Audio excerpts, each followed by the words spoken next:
Okay. Aha, ampak zdaj pa dela, ne? Right. Okay. So first of all, thank you very, very much for having me. I was saying this morning, Kaya just yesterday reminded me that actually you guys are 1 hour ahead of me. So it's breakfast time in England. I've joined straight from breakfast. So thanks very much for having me. Despite being fresh of coffee and biscuits, I'm really, really grateful to be here. One of the things that I think we all have missed as archaeologists and people interested in other cultures is sitting down, perhaps in a restaurant, in a cafe, and listening to people talking a language you don't understand. And just hearing Slovenian and like thinking, okay, so this is a language that I don't speak. It just made me feel like I was traveling again. So it is really nice, and I can't wait to come and see Slovenia in person. So sadly, we are forced to do it via Zoom. I would have much enjoyed being in a lecture theatre talking to you all and tasting the famous Slovenian food, but such is life. So we are going to go ahead and talk a little bit about public archaeology. And I'm going to use Hadrian's Wall as a case study because it's what I'm most familiar with. But if you have questions about Britain in general, or even a little bit about Italy, don't be afraid to ask them. I know that through a university environment, you're used to turning your camera off and like kind of facilitating bandwidth. But I really enjoy when people interact. So don't be afraid of writing things in the chat as you think about them, as they come up. Don't be afraid to type them in. You will not interrupt me. I am very used in this kind of stuff. So first of all, I'm Marta Alberti. I work on Hadrian's Wall. You guys might be familiar with where it is. You might not. We're going to talk a little bit about that. My job on Hadrian's Wall is that of an archaeologist. So I supervise excavation during the summer, and during the winter, I contribute to publications about the site that we've excavated. So this winter, I've just finished publishing, together with the director of excavations, a report on what happens after the Romans leave Britain in AD 409. So this is my job. The side of my job that has got most to do with public archaeology is my summer. So I spend my summer interacting with these lovely people you see in the picture. Those are my volunteers who excavate with me on the site. In this talk today, we are going to explore a little bit what public archaeology has been defined as. And then we're going to zoom in on the frontiers of the Roman Empire and Hadrian's Wall. So big topic of public archaeology, smaller topic of public archaeology on the wall and on the Roman frontier. I'll give you a few examples and you can decide whether you think they are public archaeology or not. You think that this game is easy, you will see that it's not an easy game. It's like a quiz show. I don't have any prize money, but you know, you get the worldwide recognition. Finally, I'm going to ask us, me and yourself, a question. And that question is, have the way we define heritage, we heritage students, we heritage professionals, has the way we define what heritage is played a part in changing how public archaeology takes place? So here are some examples of public archaeology in Britain. The first at the top is the logo of a company called Dig Ventures. If you are interested in public archaeology, I invite you to go and search this on Google. Dig Ventures is one of the biggest platforms of crowd-funded archaeology. This means that they request small contributions from various people and they deliver various products. So they have, for example, a digital dig. For a small sum every month, you can access the context records and all of the finds information from a dig that they do. For a bit of a higher sum, you can join them in the trenches. They also offer children camp kind of excavation. This is very rare because legislation in England is very tight about what you can or can't do with school children. Normally, they are not allowed to put a trowel in the ground and excavate, but Dig Ventures have found a way to make this work. Another example of what we might think is public archaeology is what you see in the picture over there. That is my colleague Lauren. She used to deliver the education talks to the children. So the children would visit the site of Hadrian's Wall and she would give them a 20-minute interactive introduction. On lower under the Dig Ventures logo, you can see a beautiful picture of Hadrian's Wall illuminated. I don't know if that can be called public archaeology. That is a question that I might want to ask you. What do you think? It was a project which gave a lot of public-facing relevance to the wall. There was a lot of talking about the wall when that project was happening. So in the project, there was beacons, like in the Lord of the Rings, being lit along the line of the wall. So it was really striking. There was no digging involved, no research, but there was a big archaeological heritage site involved. Finally, at the very bottom is another reality that I invite you to Google if you are thinking about what public archaeology looks like in Britain. This is the Sedgeford Archaeological Project. It is a project that has been created to investigate not only one special level of archaeology in the parish of Sedgeford in south of England, but all of the archaeological remains in the parish. And it is fueled by the passion of the local people. So it was not started by an archaeologist, okay? So these are some examples of what public archaeology might or might not look like in England. But let's go and talk about public archaeology definitions, okay? So as students of public archaeology, you will have looked at some of these articles.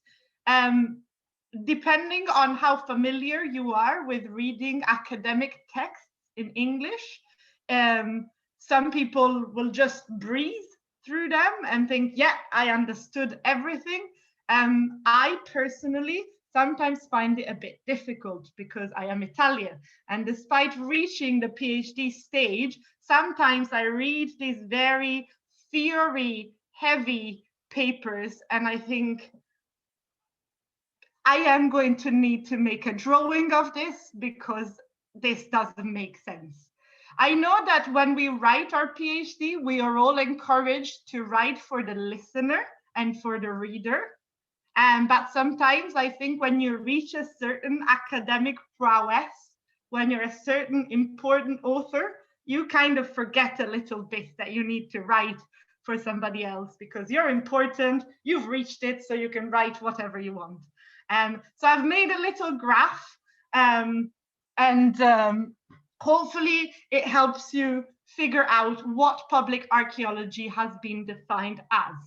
So the way this graph works is you take the littlest, the smallest box, and every box includes whatever the smaller box said. So to explain it a little bit better, we look at the smallest box, and that is the theorization by Merriman. Merriman said that public archaeology could be divided into the deficit model and the multiple perspective model. The deficit model is when I, the professional, educate the public on how to interpret and appreciate archaeology correctly. So I sit here and tell you, this is what this archaeology means, and you should interpret it this way. I am sure that all of you, when you were children, went to archaeological sites and museums and were exposed to the deficit model. Someone telling you, this is the fact, and this is what this archaeology means and should mean to you. The other model in Merriman's theory is the multiple perspective model. That means that archaeology is there, the pyramids are there, skeletons are there, all sorts of actual tangible remains of things of the past are there, but the way that they're interpreted is from multiple perspectives. However, this posed a problem for the first time, and that is why there is a little alien in my presentation. You might have heard about this, but not so long ago, a very clever man, undoubtedly someone who has a very creative and reflexive mind, called Elon Musk, tweeted on Twitter that obviously the pyramids had been built by aliens. So this is just to tell you, to show you how what's the challenge for us in the multiple perspective model. We are used to think, okay, the pyramids were built by this group of people who use this group of techniques. And when someone comes to us and say the pyramids were built by aliens, we go, where have you seen that on television? No, what? But multiple perspective model says that whatever opinion comes at you is just as valid as the one you expressed. So we have to accept that Elon Musk, who is certainly not a stupid man, might think that the pyramids were built by the aliens. And how do we feel about that? So it's quite interesting. Holtorf in 2007 takes what Merriman has written and expands it. So he says that there is, yes, a deficit model, which he calls the education model. So what the pictures I've shown you before of my colleague talking to the children on site, yeah, that is the education model. He calls the multiple perspective model, so what Sedgefor, for example, is doing, he calls it the democratic model. And then he adds a new model called the public relations model. This has become quite common in more recent times. For example, the public relations model talks about archaeology and opens a discussion about archaeology with people who are not archaeologists, but not in order to involve them in the heritage, rather to generate positive publicity, support for archaeology. So people are, yes, more involved in the archaeology than they would be in the education model, but they are not truly entirely involved in the decision making. They are there because archaeology needs the wider societal support to remain relevant. Otherwise, we all end up like dust, like mummies ourselves. Finally, Okamura and Matsuda add a fourth model to all of the ones that Holtorf and Merriman have said. So they don't delete what these guys have done, they just add an extra one. And the extra one is the critical model, in which we analyze the socio-political power relationship that are embedded into archaeology. So one really excellent example. I don't know if you've followed the news in Britain, but there was during lockdown a movement to demolish statues of colonialists and people who were related to slave trafficking. So it was a very interesting debate whether the people who wanted to demolish these statues were deleting history, or if they were creating a new version of history, or if demolishing such statues was a legitimate archaeological practice, if it was a legitimate archaeological act. So that is an example of the critical model, when we use the archaeology to think about the current, and we don't forget that what has been and the tangible remains of the past and the way we interpret them have lots to do with right now.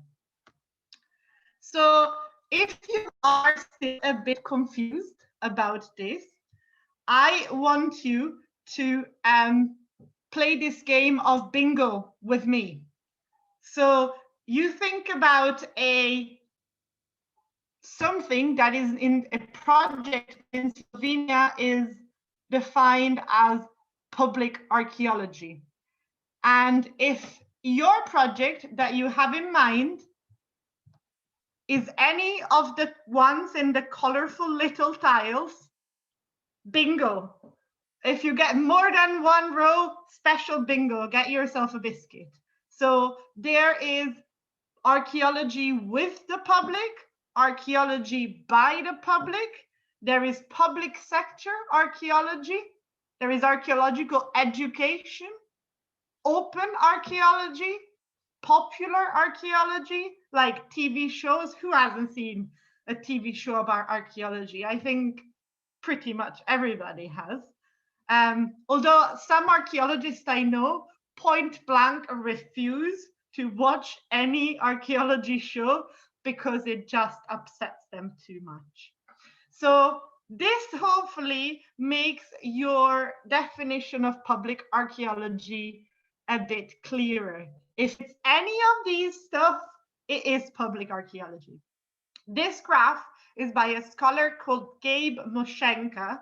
His work is really interesting in that he says, okay, all the definitions that we have seen in the big graph are good, but is there really any merit in continuing to chat about what public archaeology is and trying to reach a unanimous definition for such a mercurial topic when we could be using our time to look at the forms that public archaeology takes? So is there any point, is it not detrimental in spending a lot of time trying to define the thing instead of actually studying the thing?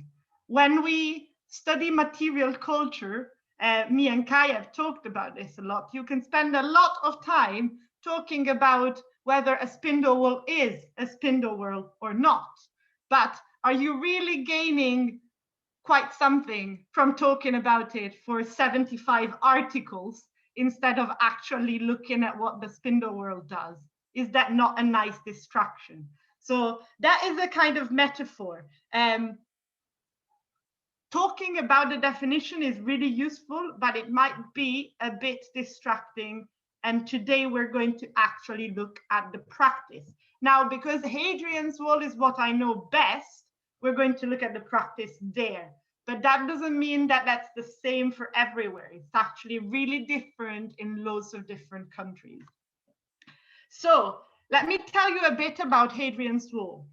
Hadrian's Wall is part of the World Heritage Site, Frontiers of the Roman Empire. This World Heritage Site is quite a long one, as you see in the map. It's not only in Britain, and it crosses several countries. In 1987, Hadrian's Wall, which is not the top wall in England, the middle one, became a World Heritage Site. In 2005, it was campaigned so that the Antonine Wall would join it. The Antonine Wall is also a barrier built by the Romans in England. In 2005, it was the German limes, so the German barrier. And in 2008, it was the Antonine Wall. So this is what the borders of the Roman Empire would have looked like and where they would have been in the middle of the 2nd century AD. This is Hadrian's Wall. If you don't know where it is, you go into England, you go up, and you almost reach the border with Scotland, but not really. It's really important that you remember that actually Hadrian's Wall was never the border between England and Scotland. First of all, because when it was constructed in AD 122, England was not a thing and Scotland was not a thing. Hadrian's Wall was built at a very convenient point to indicate a boundary, a separation as to where the conquest of Roman Britain had been completed. And north of Hadrian's Wall, there had always been a territory of adventure, let's just say that. And things hadn't quite worked out well for the Romans north of Hadrian's Wall. There was Roman settlements north of Hadrian's Wall. Do not imagine this like it was Game of Thrones. It is not a straight boundary and nothing on the other side. There was settlements, Roman forts north of Hadrian's Wall. Although if it does help you, Game of Thrones wall was modeled on Hadrian's Wall because the wall is erected over cliffs of whinstone, which is a very hard rock. It is not ice, but it is a very hard rock and it goes down quite steep. So you could literally, if you were a Roman, you could feel like you were standing at the edge of your known world.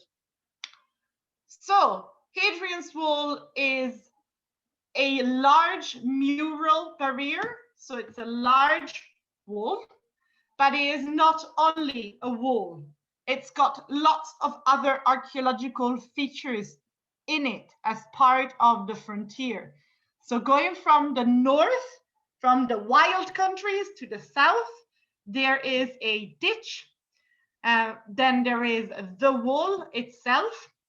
On the wall, you can see there are two types of structures built on it, and those are mile castles and turrets. Mile castles are like the big one that you see on this side, and turrets are small intermediate posts on the wall. A mile castle is one every Roman mile, and the turrets divided in quarters. The Hadrian's Wall wasn't originally planned as having forts on top of it.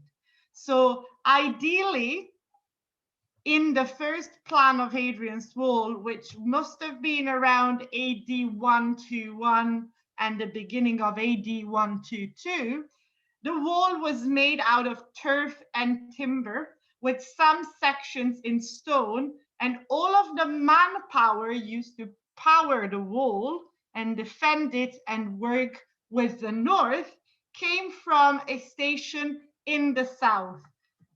And those stations in the south were on the Staingate Road, which is, hang on, I'll go back one. You see the dotted line under the solid one? That is the Staingate Road. So that is a soft frontier, if you wish, something that was put there before Hadrian's Wall and would have provided the manpower for the wall itself. However, when Emperor Hadrian visited Hadrian's Wall in 122 AD, he realized that the plan, the architectural plan that he had made and that him and his engineers had made was not going to work on the territory. So he decided to put those forts that you see represented by little squares here. That is called the fort decision. And that meant that all of the forts that were on the Steingate Road changed a little bit purpose. So below is a really, at the bottom, icy, nice and wintry, is a really nice picture of Vindolanda where I work. So I've told you about the wall. Now you've got a picture of what I'm going to talk about geographically. Pretty much, we're there.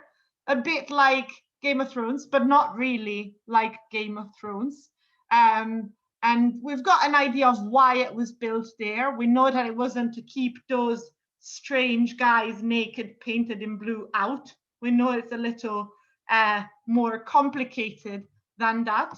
So let's talk about who did archaeology on Hadrian's Wall and when. We know that Hadrian's Wall existed in the landscape ever since its abandonment from the Romans. So it's not like after Britain was no longer a province of the Roman Empire, the wall came down and nobody was interested anymore. It was always there. There is a really good book, if you can't find it, I don't think it's online, but your uni library might have it. It is called Illum Mudum Famosus, which in Latin means that famous wall, and it's a collection of maps of Hadrian's Wall in the Dark Ages, in the Middle Ages. It is, for us archaeologists who know a bit about Hadrian's Wall, a really funny book. Somebody once painted Hadrian's Wall as a ladder in the landscape. So like a game of snakes and ladders, you know, the board game that you go up, and then someone just thought Hadrian's Wall was just a ladder and just painted it like that. So there was some misunderstanding about what this big wall was doing in the landscape. The first people to start dealing with Hadrian's Wall from an archaeology and history perspective were the antiquarians. I don't know if you guys in Slovenia had a similar group of people. It strikes me as a very British phenomenon, but I might be wrong. We don't have them as much in Italy. In Italy, we skipped a beat. We'll get there what we did, but in Italy, we kind of missed this phase. This phase is pioneered by chaps like the ones you see either side of your screen. And those are Reverend John Collingwood Bruce and his very fashionable scarf over there, and John Clayton and his very serious politician toga over there. So these two guys are members of the Society of Antiquaries of Newcastle upon Tyne, which was the first such society after the Society of London and that of Scotland. So the first provincial small town society to be founded. And it was that important because of Hadrian's Wall, really. Newcastle is the starting point of the wall in the west. The guy called John Clayton over there was a politician. In fact, you would think he was, I don't know if it happens a bit in Slovenia like it happens in Italy. He was the son of a politician who actually happened to also become a politician, and he inherited a very big law firm. So this guy was the equivalent of Elon Musk in our days. He was full of money. He was a developer, so he helped developing some of the streets in Newcastle with architect John Dobson. He was a town clerk. He was, in English we say, all singing, all dancing, master of everything. And some people actually criticize that aspect. Probably they were also a bit jealous, I suppose, of the fact that the Clayton family held power in Newcastle for so very long. However, he did some really positive things. And one of the things positive that he did with his big money was buying large stretches of the wall, back when it was possible to buy heritage as a property. So in 1835, he bought the first stretch of the wall, and he continued to add to his collection until his death. By the time of his death, he owned 20 miles of the wall and more than 5 forts. So he was, in all effects, the king of the wall. His friend next door was a schoolmaster. He did not have all the money that Clayton had, but he was a great publicist. If he had been alive today, he would have been a very successful television producer. Everybody would have watched the telly that he made. Everybody read the reports that he wrote back then. In 1840, Clayton started the first excavation in the fort called now Chester's.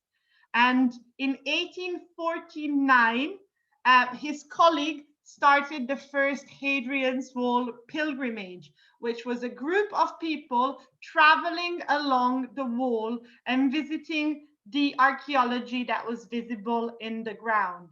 Now, if you think back to all when you learned about the classics, you all learned about the grand tour. So a tour of all the classical archaeology that rich people would do in the 1800s. Okay, he wanted to do the grand tour. It was a shame that Napoleon was a bit busy in Europe.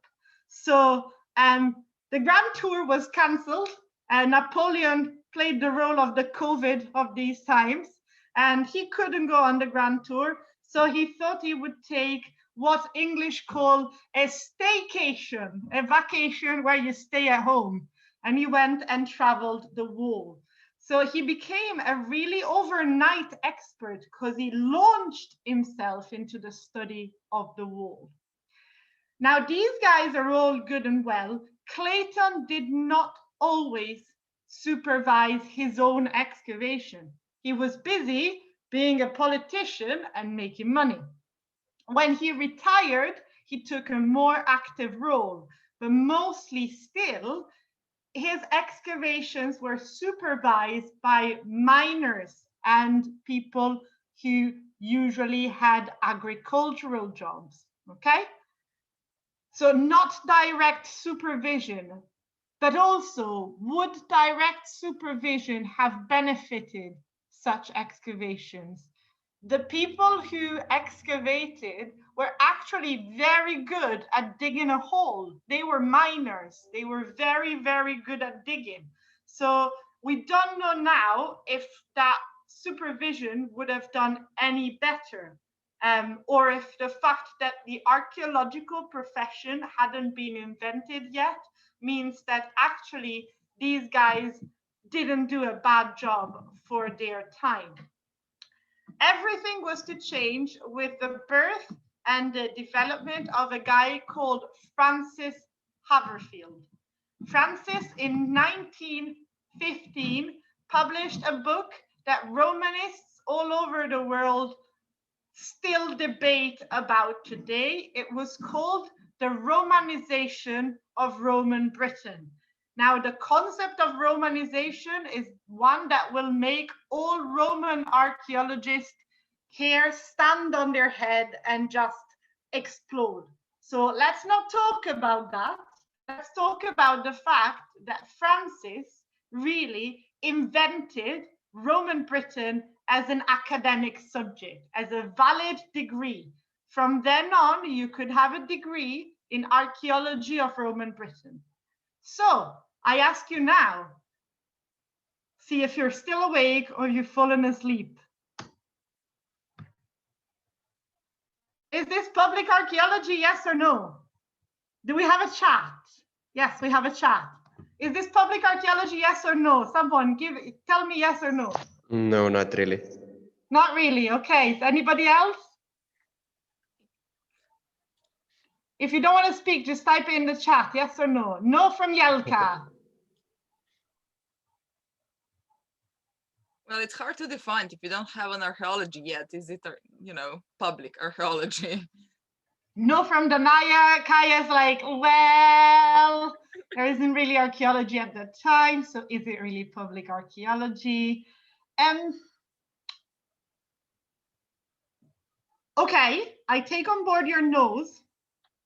Although what I want you to think about before we move on to the next slide is think about all of the people that are part of the Society of Antiquaries of Newcastle. Nowadays, lots of those people would not be considered professional archaeologists. They were booksellers, pharmacists, they were lawyers, they were professionals. There was a few undertakers, because undertakers was quite a leisure career. You know, you had quite a bit of money and quite a bit of time on your hands. So yes, perhaps it isn't public archaeology in the sense that we now understand it. But overall, there was a lot of people involved in archaeology, which would nowadays be considered interested amateurs, okay? So before completely dismissing it as not public archaeology, at this time, it was really important to mobilize the sense that Hadrian's Wall was heritage and it was something that needed to be protected. So before saying absolutely not, archaeology did not exist and that is not public archaeology, remember to consider all of those people who pursued archaeology as a leisure pursuit and made some really important discoveries. Now, the idea of having someone excavating that wasn't professional archaeologists, that was miners and laborers, continued in the 1900s. This is a project by a colleague called Frances McIntosh. She is a curator on Hadrian's Wall, and she is using the website that you see below to try and identify the names and the stories of the people who are in these pictures, of the laborers. We are hoping that because this was immediately before the war, many of these young men would have then enlisted, and we can follow their story through the army records. So I know that you guys will probably have never seen these people unless you have a great grandpa who emigrated from the north. But it is an interesting collection of photographs. And you can see in the lower one what I mean by supervision, kind of. There is a guy in a flat bowler hat wearing white trousers and a jacket. Everybody else around him is wearing a vest and a flat cap. So a kind of more rural working man headdress. And what I want to say here is these were the same people. These were the same people who started excavation with the antiquarians, just their sons and their relatives from a different time.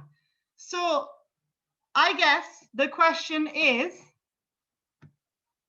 Is this public archaeology, yes or no? Again, somebody give me a yes or no in the chat, in the voice, wherever you prefer. Oops, I've moved. Ah, there, boing, we're back. Yes or no? This should be easier than the previous one. Oh, Jelka, you're just throwing me off here to some degree. Okay, fair point. I do think that, you know, from that picture, those guys look proud of what they've achieved, yeah? Yes. Yeah. They found something incredible and they're quite pleased with themselves. They're like, yeah, I did this, damn. Archaeology by the public, yep, fair enough. Yeah. I think personally that this is less public archaeology than what we had before. Why? Because these people, these guys who excavated this, and sadly, I wish I had their names, we don't. But these people were actually paid to do this job. So they were more similar to what a commercial archaeologist does today. So if you end up working in commercial archaeology, you will dig a nice big hole. You will give your interpretation of it, but most of the time, it will be your colleagues in the office who sit down, look at the GIS, and give an interpretation of what you have done. So to me, the excavations in 1906 and 1914 are less public archaeology than what we had before, when the Society of Antiquaries, this group of amateurs, was the motor, the money, the talk that moved all of this archaeology.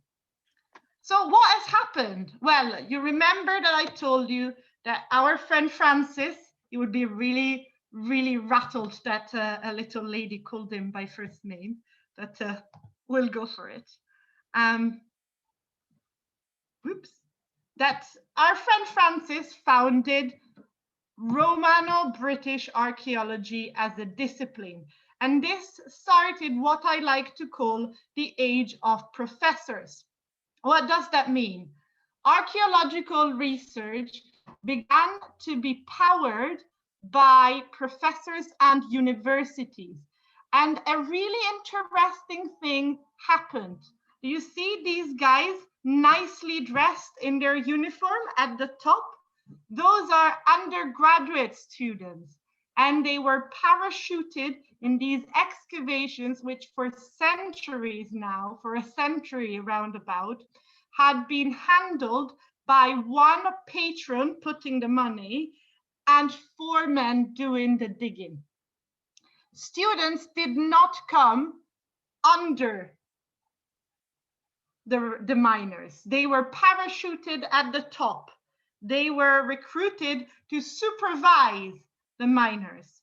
You can imagine that that might have created a few difficulties at the time, as the miners and the agricultural people who had excavated for years and might have been the sons or the, sadly, I wish I could say daughters, but there wasn't very many women, would have been the sons or the heirs of the people who dug with the antiquarians.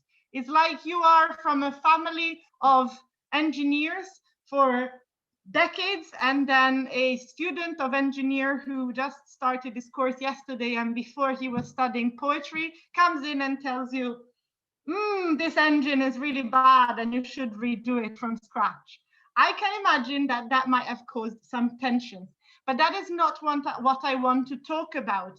I want to talk about students getting involved in this. And nowadays, students are still involved, although the dynamic has changed a little bit. During the age of professors, the professors and the universities put the backing, the money, the resources, and the organization.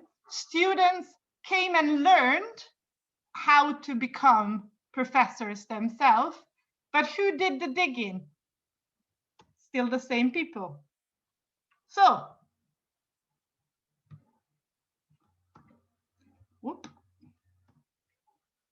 My computer is having a day today. Boing! Yes or no? Public archaeology? No. No, there is some. I like your disembodied voices. They do make me smile. Thank you. No? A unanimous no? Really tricky. I do think that this was not necessarily public archaeology, but at this point, we've got to remember that people would have started visiting this, and that universities, families of the students would have come and see these excavations, and that universities would have used this as a launch pad for their own research agenda. So again, I hope that what you're taking home from these old examples is that public archaeology might have just come into existence, but that the public or the publics always had something to do with archaeology in one way or another, at least in Britain. I don't know about Slovenia, so it's an invitation to think critically about what happened in your country or in the projects you are studying. Boop.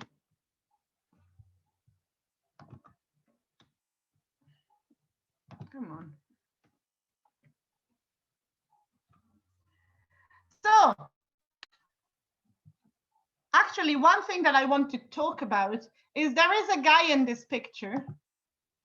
In the picture with people pointing at the altar. The chap holding a pipe, smoking a pipe and with a funny hat is called Professor Eric Burley. Back then, he wasn't a professor just yet. However, he was to be the founder of the archaeology department, in a sense, in Durham University, and it was to play a role in building what is now called the Limes Congress. So a congress that talks about Roman archaeology of the Limes. And it is shocking, perhaps, that his son, this guy holding the stone, was the son of a professor, was the one who threw a spanner in the age of the professors. Robin was never a professor, but he did found the Vindolanda Trust. Robin believed that everybody should have a chance to engage with archaeology, and that caused a lot of problems in his life. In 1970, he had been excavating for a couple of summers, and one of the people that joined his excavations was a sixth former. You've got to imagine, I don't know if it's the same in Slovenia, but a 16-year-old. The mother of this 16-year-old was a very rich lady, and she knew that the site was in danger, and that the site was owned by a farmer, and that the farmer was going to retire, and he might have sold to somebody who was not interested in the archaeology of this place. So this lady bought the farm and all of the archaeology inside it and donated it to the Vindolanda Trust. However, this lady believed, her name was Daphne Archibald, we should give her a name. She believed that rights should remain for academic exploitation, academic pursuit. These should only be dug during the summer for a small period of time, no big visitor attraction, only a small research excavation. She believed in the age of professors, except she'd just given the land to someone who did not. So Robin believed that the Vindolanda Trust could become a full-time enterprise, that we could get as many people as possible involved, that the trust and Vindolanda, the site, could become big. People could come and visit it, and it would not just be an academic pursuit. As you can see in the picture up the top, he believed in getting as many people as possible involved. So throughout the excavations, he started immediately the practice of welcoming volunteers. And not only them, but also young people who were on academic courses and people who were unemployed. So a number of people took part in the excavations that were not, by and large, professional archaeologists. So actually, I forgot to put my little bouncy thing there, but do you think that this is public archaeology?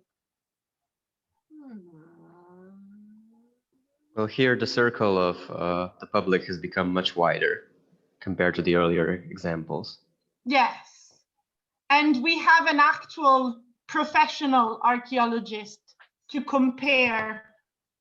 You know, we have a milestone, haven't we? We have a line in the middle, and we can say, you're a professional, you're not, because there has been the invention of academic courses, hasn't there? So we've got a clear line, we've got a benchmark to say, okay, yes or no. Now, we've talked about the past. Let's see what's going on now. This is the vast number of institutions operating on Hadrian's Wall, right? We've got the Great North Museum, we've got Historic England, English Heritage, we've got Tyne and Weir Archives and Museum in purple, and then in the west of the monument, we've got trusts. So we've got a different organizational setting. So already you can see one monument, many stakeholders, and not all of them in the same organizational mindset. So let's start with English heritage. Now, I could talk forever about how English heritage became what it is. It's an interesting topic, but we're not here for that. Suffice to say here to you, if you're not familiar, that English heritage is the product of what in English is called a quango. This is an acronym to say that is a quasi non-governmental organization. That means that the government gives it a bit of money, but not every bit of their money. And recently, Historic England, which used to be the big quango, split in two. And that English heritage is the part of Historic England that manages the site. So the individual bits on Hadrian's Wall and all over the country. So don't trust my word. Go and read about this. Really interesting if you're in the politics of heritage. Really interesting. But we are here to talk about public archaeology and volunteers. This is English Heritage volunteer page.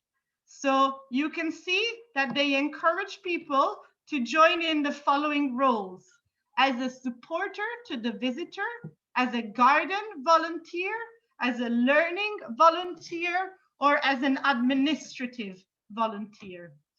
In particular, on Hadrian's Wall, we have two types of volunteer of those that I've listed.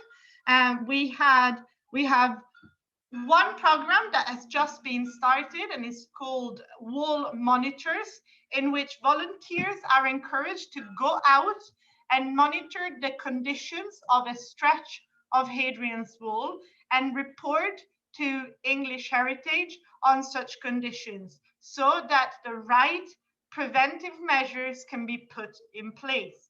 However, in certain sites, such as Corbridge, which holds the majority of the collection for Hadrian's Wall, there is a very small dedicated group of volunteers who does quite a lot of what I would call archaeology.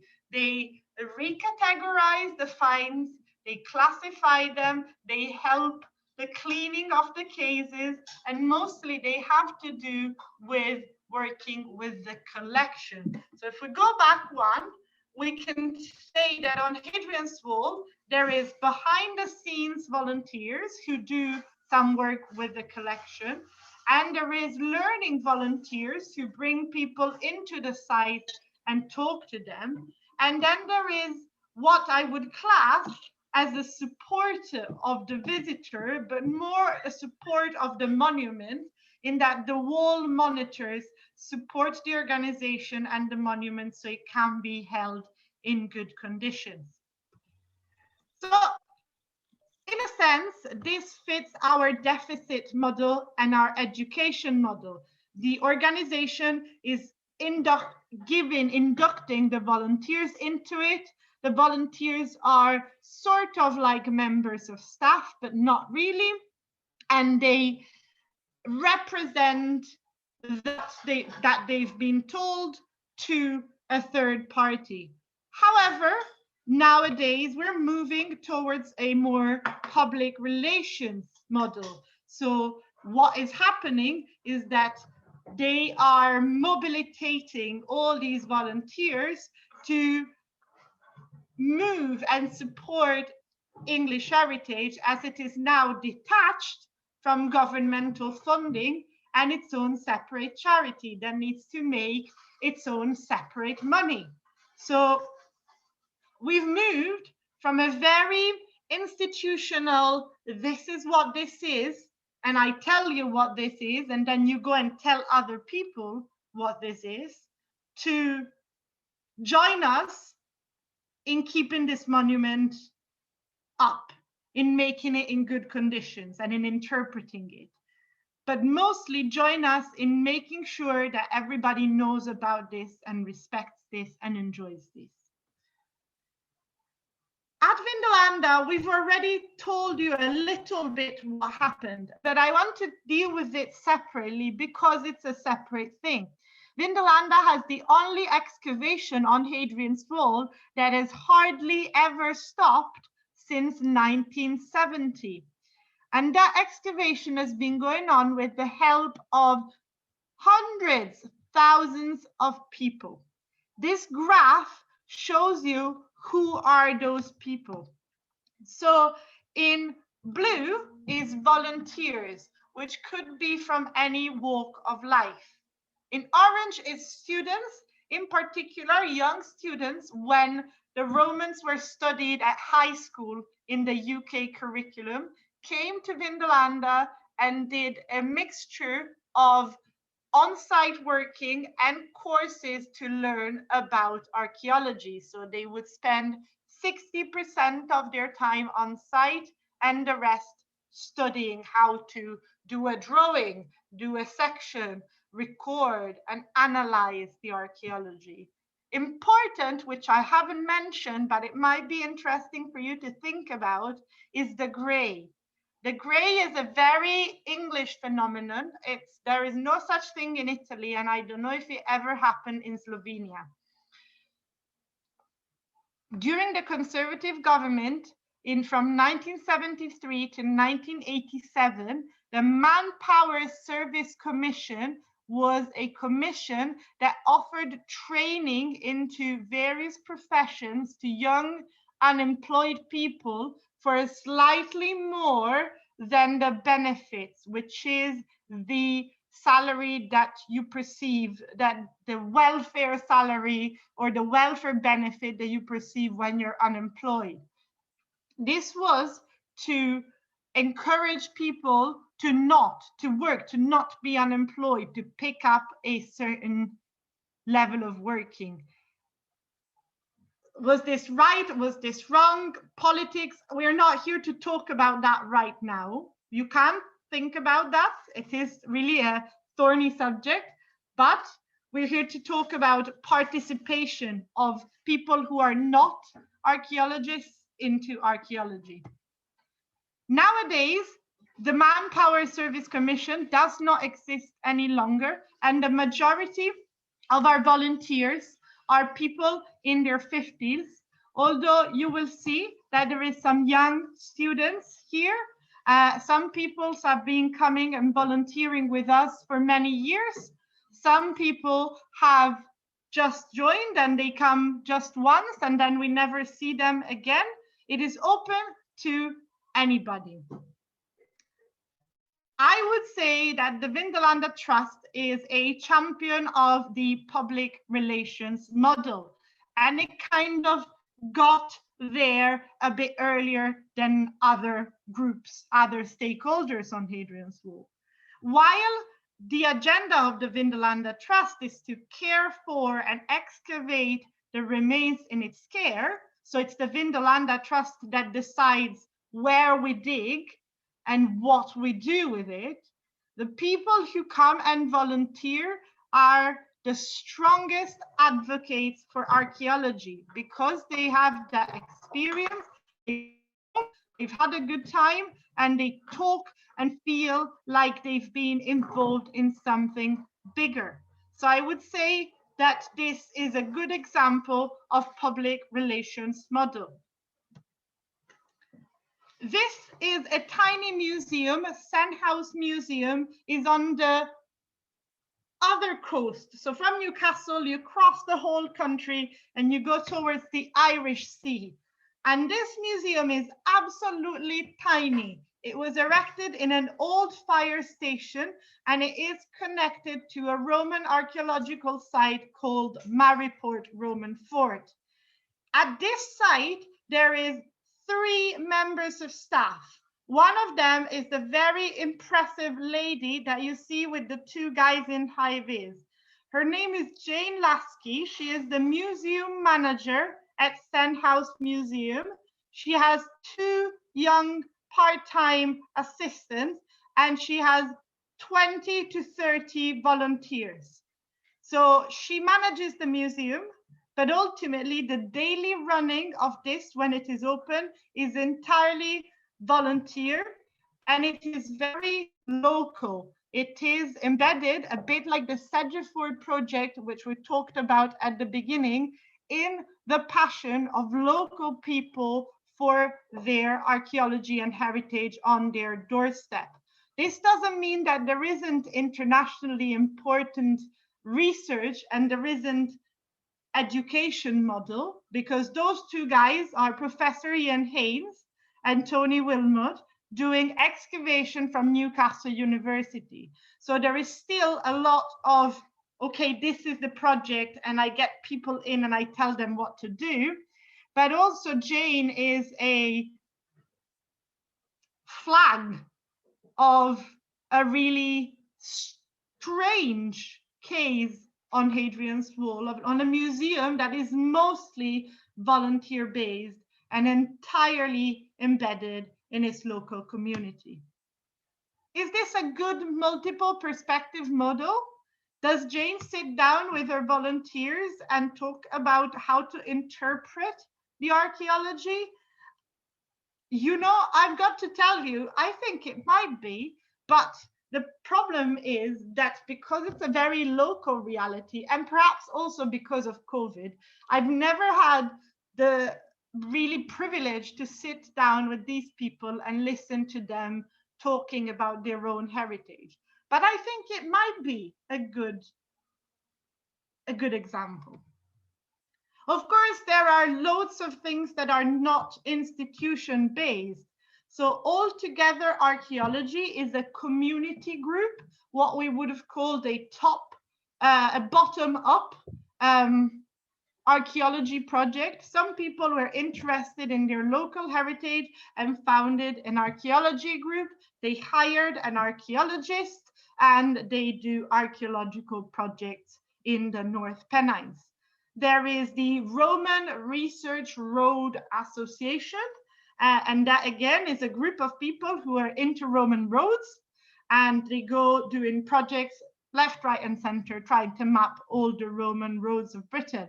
Some people are esteemed professionals in that organization. Some people, I've just read a couple of articles on Roman road and they're into it. these two organizations have got principles and core values, but they don't leave out anybody.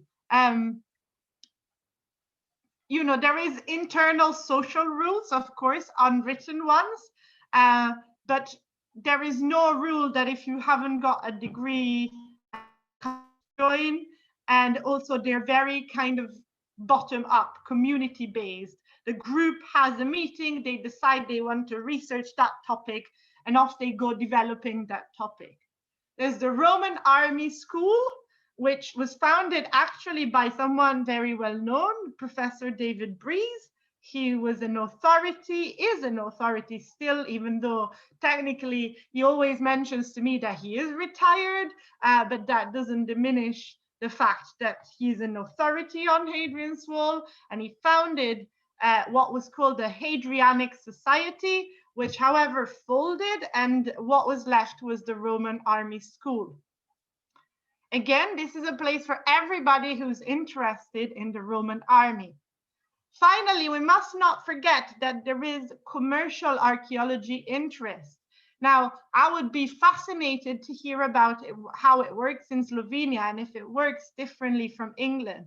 But here, commercial archaeology units are brought in as a free agent. So they are free associations that can bid to do work. Okay, so there is a new development that touches some of Hadrian's Wall. The developer says, hey guys, I need some archaeology done. Who gives me the best quote? And in the north, the two organizations that have put Pre-Construct and Wordle Armstrong are the two that have done most work on the wall. In Italy, very different. There is an archaeological project. There is some need for archaeological mitigation.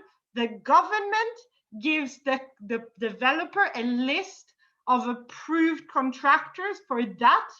And then the tender is amongst the approved contractors. There's still very much government involved in archaeological mitigation.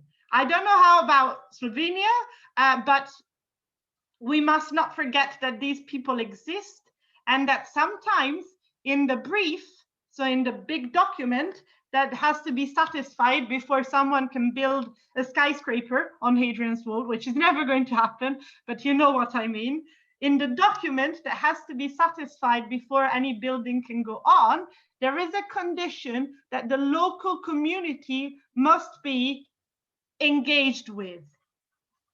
I know that this is English language weirdness, but remember this, engaged means that there is someone who is engaging with you. It's not participate, it's engage. It's I tell you this, and this is how it is.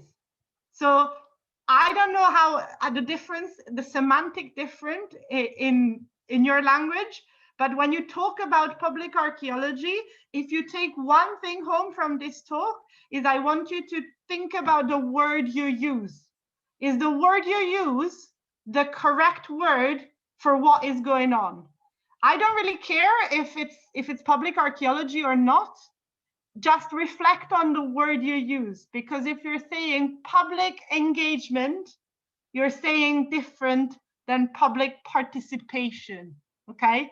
So think about, and I don't know how it is in Slovenian, but it is the same in Italian. There is two very different words.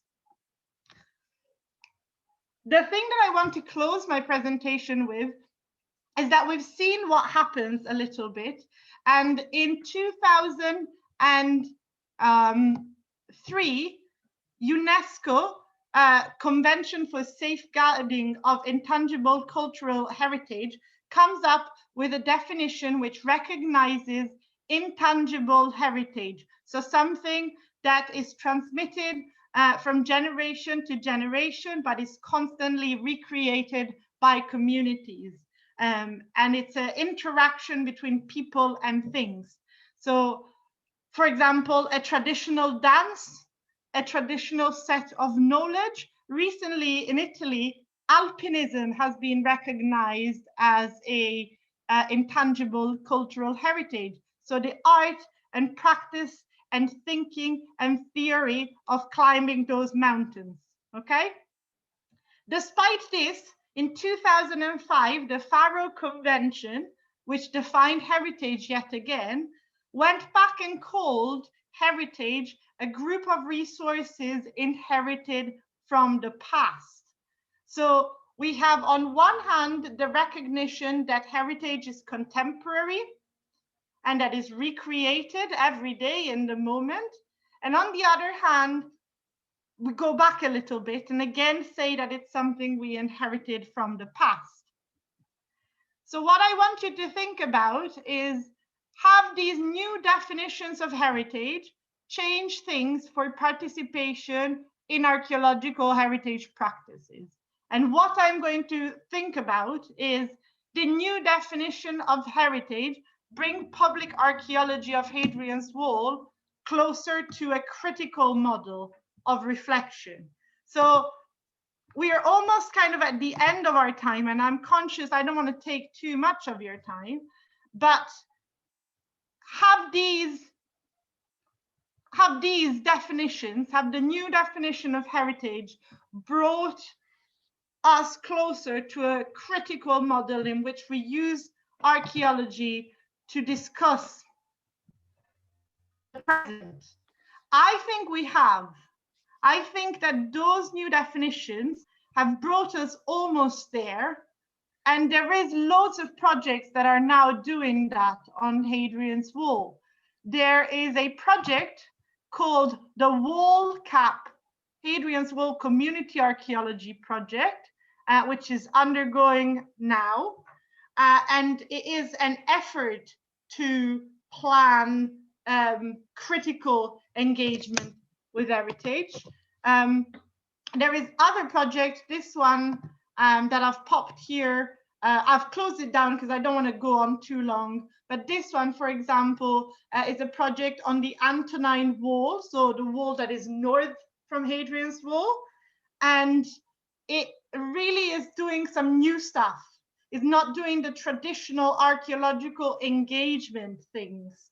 It's created playing parks for children themed on the Roman theme. It's created public art, and it's really working as a placeholder, reminding the people of Scotland that they have this heritage on their doorstep and inviting them to really own it and to work with it. So the last thing that I want to say really today, because I've spoken for way too long, is that it is my opinion that since the definition of intangible cultural heritage and since the recognition of intangible cultural heritage has happened, we have made gigantic steps in the direction of recognizing that heritage is not something that is in the past and we inherit from the past, but is also something that we create in the present every day. And that there's been loads of projects on Hadrian's Wall that have tried to do that, but we still have some work to do. And the more heritage professionals think critically about these things, and the more we, the new generation, are aware of these issues, the more we can start doing something about them. If we continue to perpetrate the notion that heritage is something inherited from the past that cannot be touched and must be passed onto the new generations in perfect gleaming conditions, untouched, uninterpreted, unchanged, then we are never going to expand the participation of people who are not archaeologists into archaeological heritage. This has a lot of implications. We must think very carefully if we are just using these people, if we are not masquerading this engagement as a way to get money, as a way to have somebody else do the troweling that we don't fancy doing because we've got a sore hand. We must really think carefully about all these things. And this is only a start. And there is more important scholars than me that are pushing in this direction, but they can't be left alone. And we all need to think about this in the projects that we run every day and in the projects that we study. So this is me done. I've waffled on a lot more than I thought I would, but I did in an attempt to speak as clear as possible, because I know that it's Saturday morning, and listening to someone who speaks in a different language on Saturday morning, at least you have to have them speak slow to you and not fire at 1,000,000 times an hour. So I hope that was clear. I hope that was useful. I hope people go home and think about the words that they use to describe public archaeology, and that they apply all this thinking that we've done together this morning to their own project. Okay? So thank you very much. That's me finished. Yeah, Marta, that was really splendid. Thank you so much, so much. And I think it's fantastic for our young people, for our students, to hear from another country, from another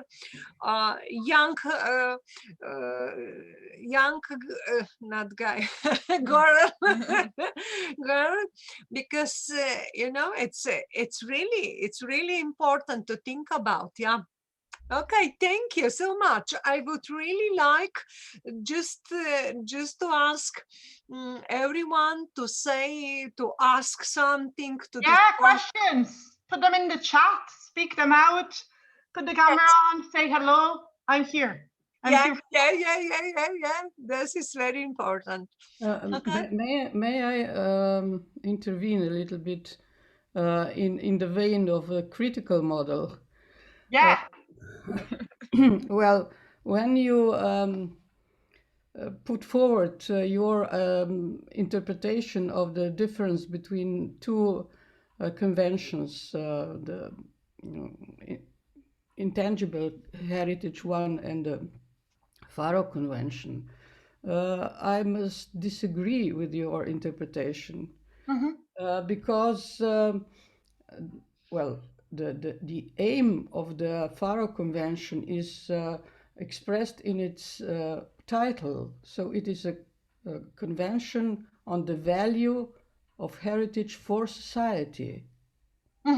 So, and also the article that you mentioned speaks not of heritage, that the stress is not on the heritage being from the past, but on the fact that there are people, individuals and groups who define what heritage is.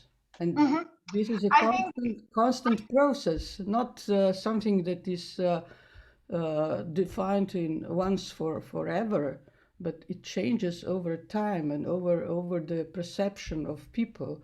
And the second paragraph in this article says that there are heritage communities who are the let's say owners of what heritage is. So I think that your point on saying that the definition in the Faro Convention is a step back, well, I don't see it as such. No, I see where you're coming from. I wasn't necessarily talking about the whole overall definition. One thing that I was wanting to highlight, and I don't know if I've got it here. Well, let me intervene a little bit.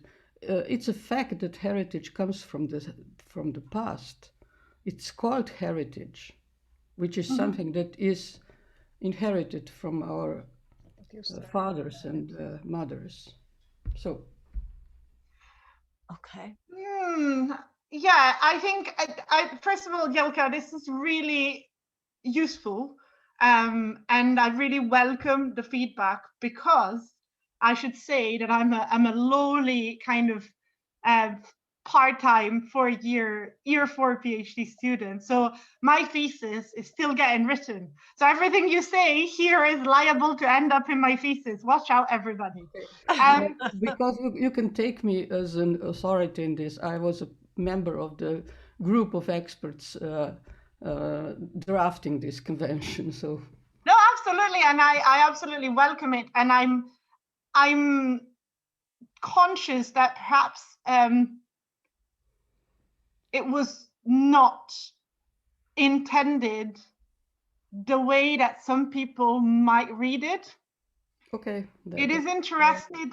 It is interested that the convention itself lends itself to some interpretation. Like every document that we all write, we might write it with a certain idea in mind, and then another person reads it and they disagree with what they read. One of the things that I wanted to highlight there was that while on one side they do two very different things, the two conventions, don't they? One is about intangible heritage, and one is about tangible heritage. Not only tangible, it does nowhere in the convention you will see that it doesn't touch all the aspects of heritage. Yeah, I just thought it was really interesting that in the paragraph, it's only I've picked it up because I was trying to read them as someone who was never, has never been part of the process of writing one, and I thought it was really interesting that there was, hang on, have I got that right? That there was an emphasis. There we go, back here. Well, there was an emphasis on I thought it was really linguistically interesting from the point of view of how it's written, that while the Intangible Cultural Heritage Convention stressed the the diachronic element, I was really interesting that some of the words in the Pharaoh some of the words in the Pharaoh were connected to the past. And I agree with you, we can't forget that heritage is actually, it has an element of being an object that we've inherited from the past. I think my point was that one of the two conventions was more diachronic, and the other one was more explicitly diachronic, let's put it this way, while the other one was less explicitly diachronic. Okay. But it's interesting, and I think I'll definitely put this in my thesis, and I might disturb you again with some thoughts. Well, it's always good to have someone disagreeing with you, because it makes your argument grow. Just for your reference, you can check the explanatory report to the convention, and you will see. Ooh, where is that? I'm just this website of the Council of Europe. If you enter. Okay. Yes, you see. Brilliant. It's just a really strange time for students, isn't it? Because normally we can just trot down to the library and pull down the report and everything works well. And now we've got to insert 5,300 passwords before we get anywhere. Well, I don't want to dwell on this subject anymore. No, I absolutely welcome it. And as I said, I'll perhaps message Verna and see if I can get your email address perhaps and disturb you again with something, because I'm absolutely, I'm absolutely open to discussing this, and I think lesson for all of the students on board. Yeah. If someone disagrees with you, that is only good for you. It gives you the input of a different person who might know something that you don't, and it's good. So someone says, no, I disagree with you. Wonderful. Let's talk. Yeah, but Marta, as you mentioned at the beginning, it seems to be such an easy topic, but on every step you discover really a large and deep knowledge in heritage, in archaeology, and in the method. It's really very hard. And I mean, it's really very important that we discuss, that we really make some critical discussion about that. So please, everyone, please come out, show yourself, people. Is anybody doing here a thesis or a project on public archaeology? I want to hear from you. No, today is not with us, but we do have some student who is now finishing PhD today at Zurich. Lucky. Yeah, but it's quite hard in a country that we are, because we are really at the beginning. And if you are a very small group, you don't have in reality a good opportunity to discussion, to critical whatever, it's and that's so important. And thank you so much to be with us and even to open the discussion. So please. Absolutely. I hope I've got to head out now, but I just wanted to say thank you very, very, very much to everybody. If you have any questions, I believe that this was recorded, and at the beginning of this there is my email address. So if you think that I can help with anything, if you want to talk about anything, if you want to disagree with me, email me and let's talk about this, because without these conversations, we're actually not furthering the topic. So we need to have these conversations, and we need to hear from people who are at different stages. So we need to hear from people whose country is at a different stage of public archaeology than England. And actually, I've tried to have these conversations in Italy. They're really difficult, but they need to happen.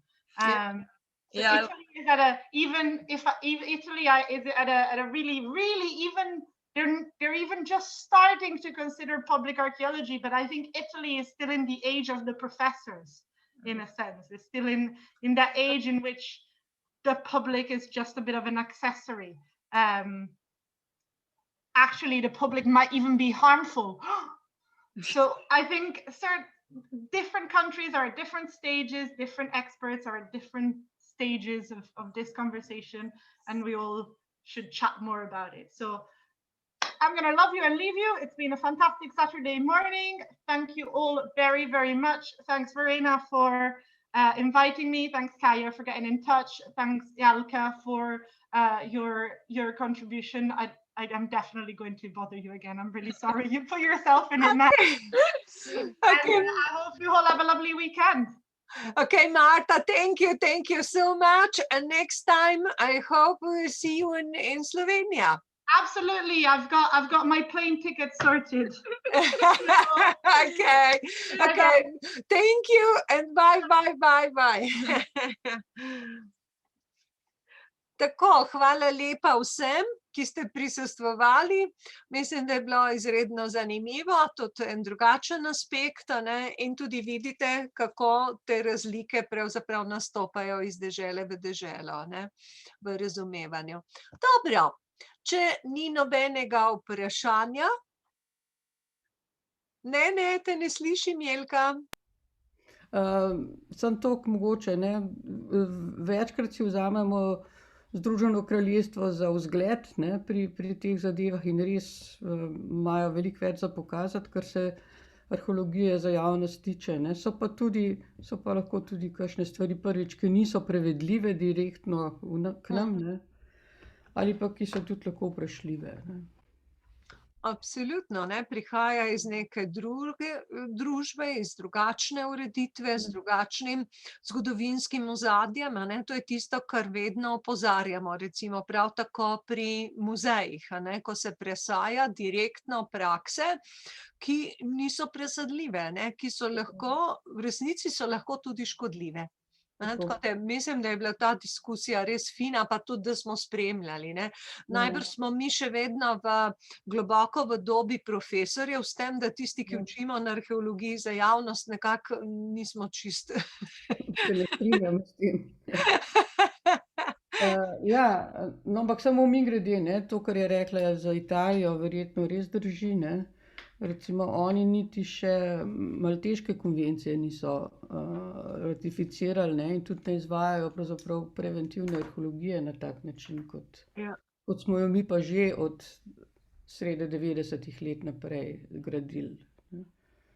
No, neke stvari zanesljivo so zelo pozitivne in dobre in lahko bi bile tudi za vzgled, a ne, tako da, ko gledamo kritično, moramo najprej oceniti tisto dobro, s tem se seveda zelo, zelo strinjam. Dobro, a ima še kdo kakšno vprašanje, drugače bomo lepo pozdravili vse, najlepša hvala. Hvala tudi vsem študentom, res. Res, kako vzorno, ne, rekla, zelo me veseli to. Tako. In se vidimo naslednjič. Vse dobro. Bye. Hvala, nasvidenje. Nasvidenje, hvala vam. Srečno. Nasvidenje. Adio. Hvala, adio. Ja, srečno.